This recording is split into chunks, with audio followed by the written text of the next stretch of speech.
pas le moment de faire de la boule. Hein. Y'all better be looking for pumpkins.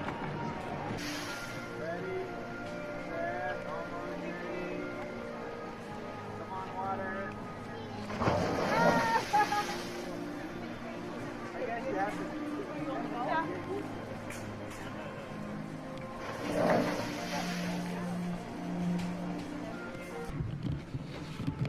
Try to imagine, just for a moment, that somewhere in the endless reaches of the universe, on the outer edge of a galaxy of 100,000 million suns, deep within a cluster of slowly forming planets, a small sphere of just the right size lies just the right distance from its mother star, cooling in the coldness of space.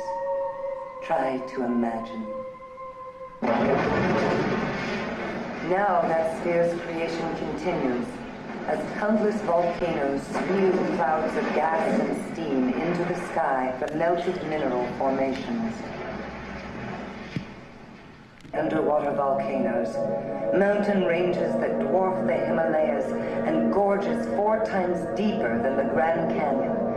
There, 2 miles deep in that darkness, an amazing world. A world where the cold sea pours deep into the mountain's warm core through immense cracks in its surface, and then rises back to the ocean floor as a superheated mineral-laden fluid emitting what to us would be lethal concentrations of poisonous chemicals. Yet, incredibly, around these strange vents, exotic life forms flourish.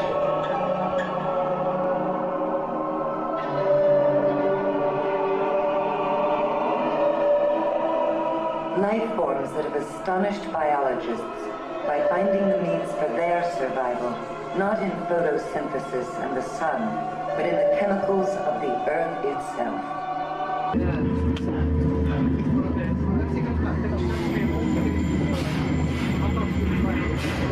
Regulator number 3. C'est bien d'avoir tout l'espace. Il y a ta batterie qui clignote. Hélas. On y va maintenant. Ça n'était passé par là la première fois.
Chamber. We're both members of the aquarium team here at the Living Seas.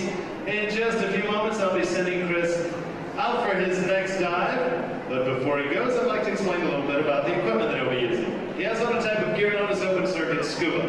Scuba is an acronym for self-contained underwater breathing apparatus consisting of a few basic parts. First is Chris's air supply contained in a small steel cylinder. It contains normal air like we're breathing now, except it's been filtered and highly compressed. To get that down to a breathable level, he relies on a 2-stage regulator. The mouthpiece delivers air to him on demand as he needs it at surrounding water pressure. He also keeps track of his depth and his air supply. He gets that important information from the gauge console. And then the whole system is held together by the black vest, called a buoyancy compensator device. By correctly inflating or deflating the vest, he can maintain neutral buoyancy. This way he doesn't get too close to the marine life or to the corals. These corals are a very fragile living organism. Well, Chris looks like he's ready to go. The chamber's empty, so we'll put him inside, get some water around him, and send him on his way. Everybody say bye, Chris. Bye.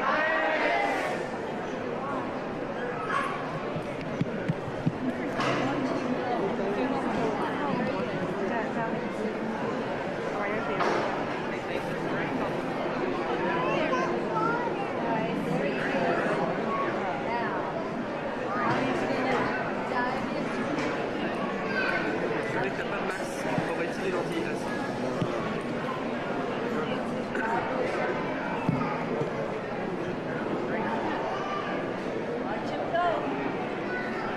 Well, now the water is filling back into the lockout chamber. The water is also entering into Chris's wetsuit. Now it is called a wetsuit because it allows a thin layer of water to form between his body and the suit.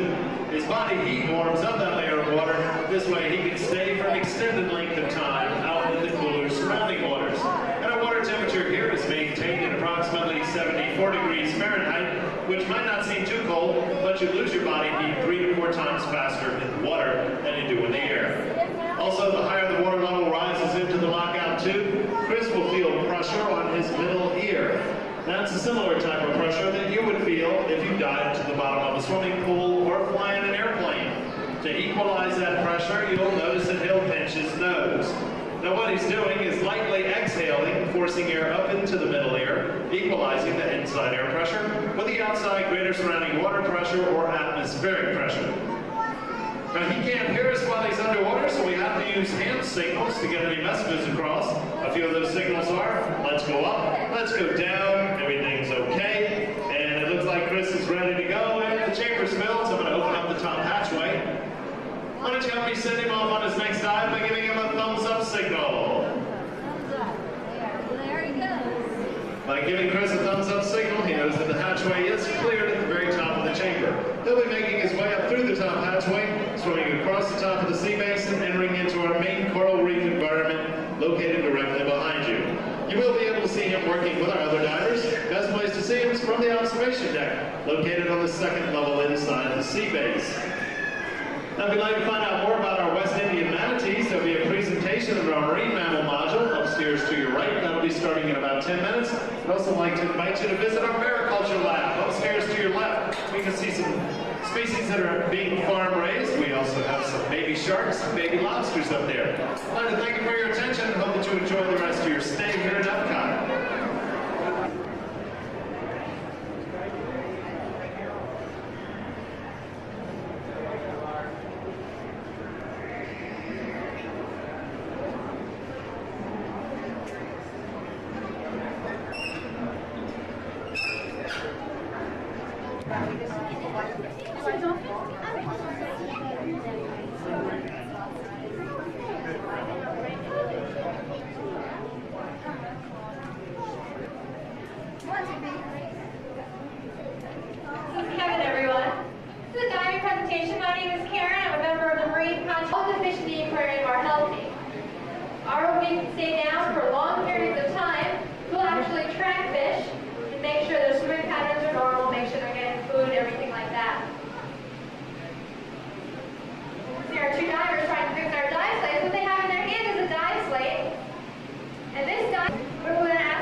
Quand il marche les hélices, t'as des parasites dans l'écran, regarde. Dès qu'il arrête, t'as des parasites. Two of our divers here.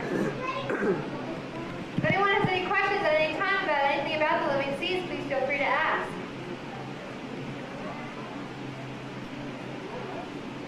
Some of these ROVs are nesting habits. They do nest on the beaches. They make their way to the same beach in which they were hatched. They lay their eggs on the beach. And the hatchling catfish is a member of the grouper family. Very large. We do aquarium twice a day at 10 a.m. and 8 p.m. And you see divers are in there now. They're actually cleaning and stay down for very long periods of time.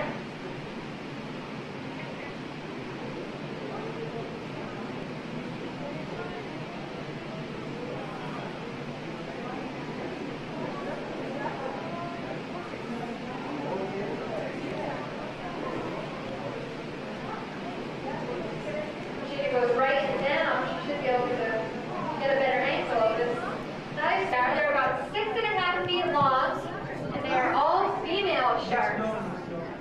Alright, looks like she's located in the back of the slate. The sea turtles are probably, you'll find them around that area. If you look down, looks to the left and down. Okay, why should people not feed dolphins in the wild? A, they are fed food that is unhealthy.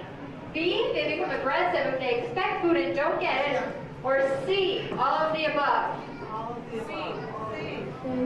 Okay, it is all of the above. Very good. I don't know who said it first, so I'll have to just...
As many as 55,000 sea turtles report on shrimp trawling nets and drowned each year.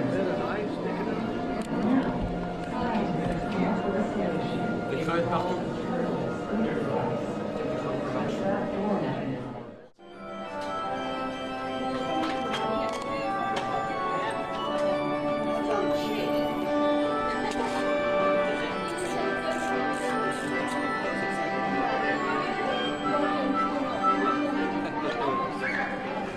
On sera plus dur comme ça, moi. Ouais. Moi je l'ai pris en dernier celui-là parce que je sais qu'il est chiant.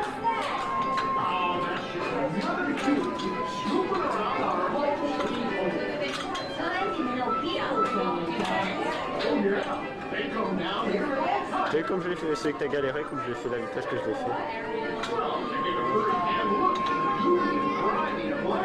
Alors celui-là, une fois que tu l'as attrapé, c'est bon.